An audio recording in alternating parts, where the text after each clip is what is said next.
नमस्कार। आज की क्लास में हम लोग मांग वक्र तथा मांग के नियम के बारे में अध्ययन करेंगे।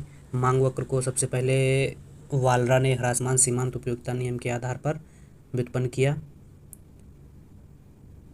क्या है सीमांत उपयोगिता ह्रास नियम, इसके बारे में हम लोग पिछले वीडियो में अध्ययन कर चुके हैं।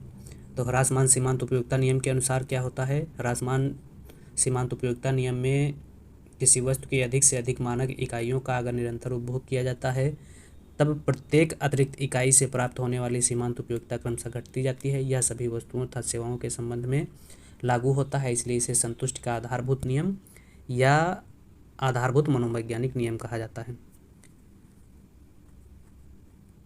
प्रोफेसर वालरा ह्रासमान सीमांत उपयोगिता नियम के आधार पर सबसे पहले मांग वक्र को व्युत्पन्न करते हैं। क्या है, इस आरेख की सहायता से प्रोफेसर वालरा मांग वक्र को इसमें बताया गया है। एक्स अक्ष पर सीमांत उपयोगिता तथा वाई अक्ष पर एक्स वस्तु की मात्रा को दिखाया गया है। जब OX1 मात्रा का उपभोग किया जाता है तो उससे मिलने वाली सीमांत उपयोगिता MU3 है। मात्रा अगर बढ़ा दी जाती है तो सीमांत उपयोगिता MU2 हो जाती है, और मात्रा अगर ज़्यादा बढ़ा दी जाती है तो सीमांत उपयोगिता MU1 हो जाती है। मतलब जैसे जैसे उत्तरोत्तर वस्तु की उपभोग की मात्रा बढ़ाई जाती है तो उससे मिलने वाली सीमांत उपयोगिता क्रमशः घटती जाती है। इन्हीं सीमांत उपयोगिता वक्रों की सहायता से वालरा मांग वक्र व्युत्पन्न करते हैं, और ये एक्स अक्ष पर कीमत तथा वाई अक्ष पर एक्स की मात्रा को दिखाते हैं। वालरा के सिद्धांत में एक्स अक्ष पर कीमत, वस्तु की कीमत तथा वाई अक्ष पर वस्तु की मात्रा को दिखाया गया है, और प्रोफेसर मार्शल के सिद्धांत में एक्स अक्ष पर मात्रा तथा वाई अक्ष पर कीमत को दिखाया गया है। ये दोनों के सिद्धांत में या दोनों के मांग वक्र में अंतर है। अब आगे मांग का नियम सर्वप्रथम प्रोफेसर मार्शल ने प्रतिपादित किया था। क्या है मांग का नियम? किसी वस्तु की कीमत तथा उसकी मांगी गई मात्रा के संबंध को मांग या मांग का नियम कहते हैं। किसी वस्तु की कीमत व उसकी मांग के बीच विपरीत संबंध पाया जाता है। मांग के इस नियम के अनुसार अन्य बातें समान रहने पर वस्तु की कीमत घटने से उसकी मांग बढ़ती है, और कीमत बढ़ने से मांग घटती है। कीमत क्या बताया गया है? कीमत बढ़ने से मांग घटती है और कीमत घटने से मांग बढ़ती है। ये सामान्य व्यवहारिक नियम है। इसके अलावा मार्शल ने क्या बताया मांग के नियम के बारे में? मांग का नियम हमें बताता है कि अन्य बातें समान रहने पर वस्तु की कीमत में कमी आने से उसकी अधिक मात्रा तथा कीमत में वृद्धि होने से उसकी कम मात्रा खरीदी जाती है। मांग का नियम कीमत एवं मांग की मात्रा के बीच विपरीत संबंध बताता है। मांग का नियम एक गुणात्मक कथन है। ये इंपॉर्टेंट है। मांग का नियम कैसा कथन है? एक गुणात्मक कथन है। इसके अलावा प्रोफेसर सैमुअल्सन ने मांग के नियम की क्या परिभाषा दी? अन्य बातें समान रहने पर यदि किसी वस्तु की अधिक मात्रा बाजार में आती है तो वे वस्तुएं कम मूल्य पर ही बेची जाएंगी। कहने का मतलब ये है कि अगर अर्थव्यवस्था में मुद्रा की पूर्ति ज़्यादा, वस्तु की पूर्ति ज़्यादा है, सप्लाई ज़्यादा है और डिमांड कम है, तो उसकी कीमत अंततः क्या होगी? कम हो जाएगी। इस प्रकार से वस्तु की पूर्ति और कीमत के बीच सैमुअल्सन ने मांग के नियम की व्याख्या की। अब मांग के नियम की क्या क्या मान्यताएं हैं, जान लेते हैं। उपभोक्ता की आय में किसी प्रकार का परिवर्तन नहीं होता है, अर्थात मांग के नियम में मान लिया गया है कि उपभोक्ता की आय स्थिर है। उपभोक्ता के स्वभाव तथा रुचि में भी किसी प्रकार का परिवर्तन नहीं है। अन्य संबंधित वस्तुओं में कीमतों में किसी प्रकार का परिवर्तन नहीं होना चाहिए। वस्तु की कोई नई स्थानापन्न वस्तु प्रयोग में ना आए। जिन वस्तुओं का क्रय किया जा रहा है वे वस्तुएं प्रतिष्ठा रक्षक नहीं होनी चाहिए। उपभोक्ता की कुल संपत्ति एवं जनसंख्या को स्थिर मान लिया गया है। ये मान्यताएं हैं।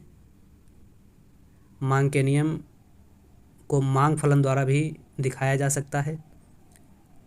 dx बराबर function of px PR YWT समीकरण में PRYWT को स्थिर मान लिया गया है। इस प्रकार से मांग फलन का समीकरण dx बराबर फंक्शन ऑफ PX, मतलब x वस्तु की कीमत x वस्तु की मांग का फलन है।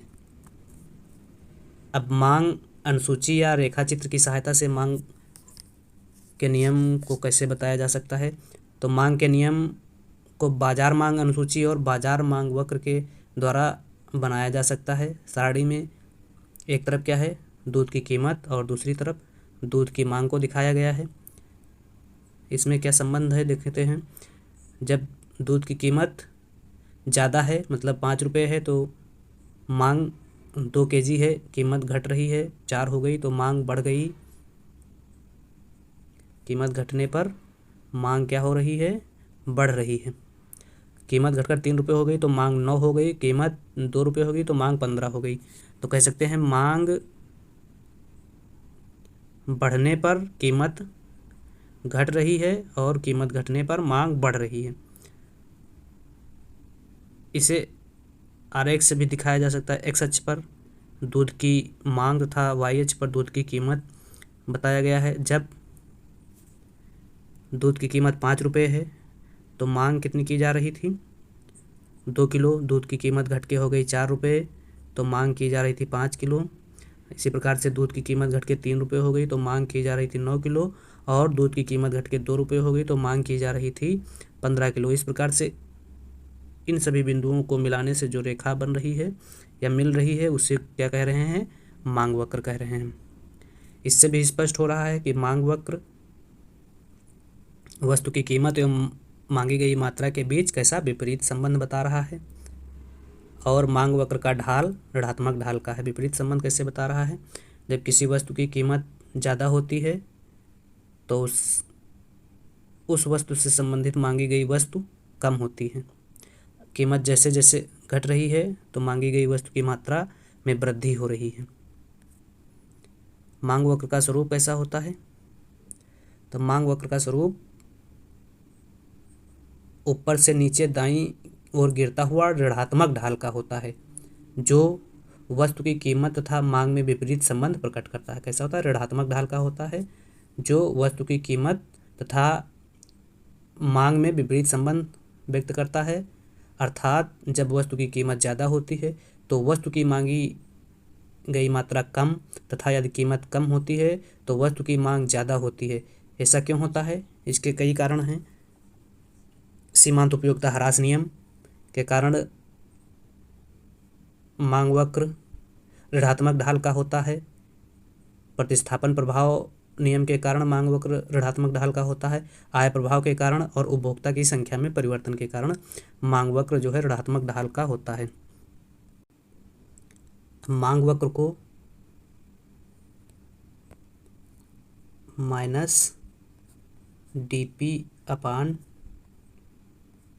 -dp/dq या डेल्टा क्यू से भी प्रदर्शित किया जा सकता है, जिसमें क्या बताया गया है, dp वस्तु की मांगी गई मात्रा में एक इकाई परिवर्तन के अनुरूप कीमत में होने वाले परिवर्तन का अनुपात प्रदर्शित कर रहा है।